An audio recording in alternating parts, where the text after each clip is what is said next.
మా party BRS party B form పైన గెలిచిన శాసనసభ్యులు గౌరవనీయులు మాజీ స్పీకర్ మాజీ మంత్రివర్యులు బాన్స్వాడ శాసనసభ్యులుగా గెలిచిన పోచారం శ్రీనివాసరెడ్డి గారు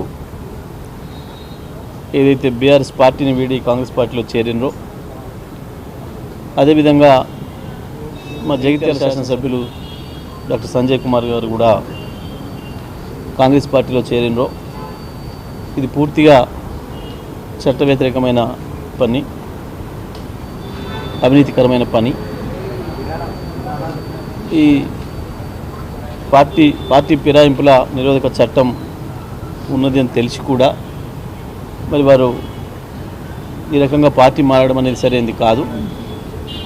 మరి చట్టం ప్రకారం వీరిద్దరు సభ్యత్వాలు కూడా రద్దు కావాల్సి ఉన్నది. దాని కొరకు బీఆర్ఎస్ పార్టీ నుంచి మేము స్పీకర్ గారికి పిటిషన్ ఇవ్వడం కొరకు మేము నిర్ణయించి ప్రయత్నం చేస్తూ ఉన్నాం. నిన్న స్పీకర్ గారు స్వయంగా నాతో మాట్లాడి నేను చెప్పిన మీ నివాసానికి నేను దగ్గరలోనే ఉన్నా, 3-4 నిమిషాల్లో చేరుకోగలిగినంత దూరంలోనే ఉన్నా, మీరు పిలిస్తే రావడానికి సిద్ధంగా ఉన్నా, మీరు ఎప్పుడు పిలిచినా వస్తాను అని చెప్పినాను. అయితే వారు నేను ఇప్పుడు చూసి చెప్తా మీకు సమయం ఈరోజు సాయంత్రం అవుతుందా రేపు ఉదయం అవుతుందా అనేది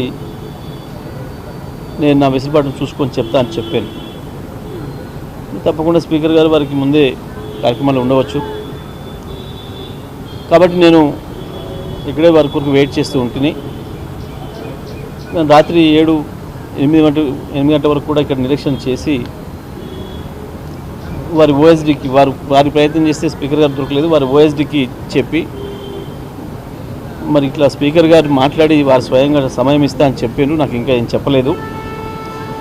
మరి రాత్రి అయింది, కనీసం మరి రేపు ఉదయమైనా ఏ సమయం ఇస్తారో ఒకసారి తెలుసుకొని చెప్పండి అని చెప్పడం జరిగింది.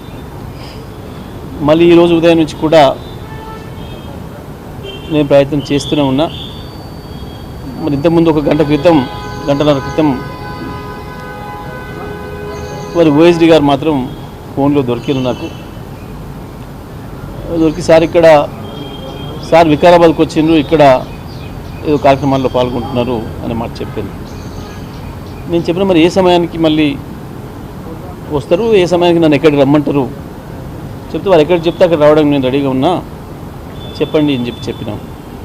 ఆయన వారు ఇంతవరకు స్పందించడం లేదు, మళ్ళీ ప్రయత్నం చేస్తే కూడా స్పందించడం లేదు.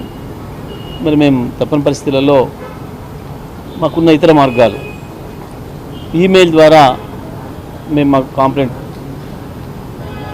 పిటిషన్స్ను పంపడం జరిగింది.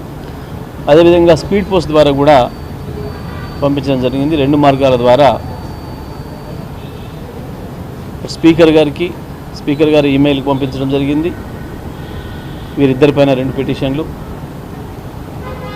వారి అడ్రస్కి స్పీడ్ పోస్ట్ ద్వారా కూడా పంపించడం జరిగింది.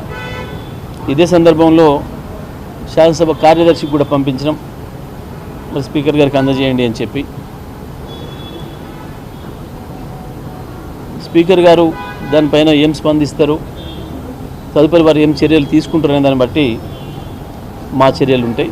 తప్పకుండా చట్టపరంగా న్యాయపరంగా మాకున్న అన్ని అవకాశాలను వినియోగిస్తాం. వారు ఇద్దరు కూడా వారి సభ్యత్వాలు శాసనసభ సభ్యత్వాలు రద్దు చేయించడానికి మేము అన్ని రకాల ప్రయత్నం చేస్తాం, చేయించి తీరుతాం.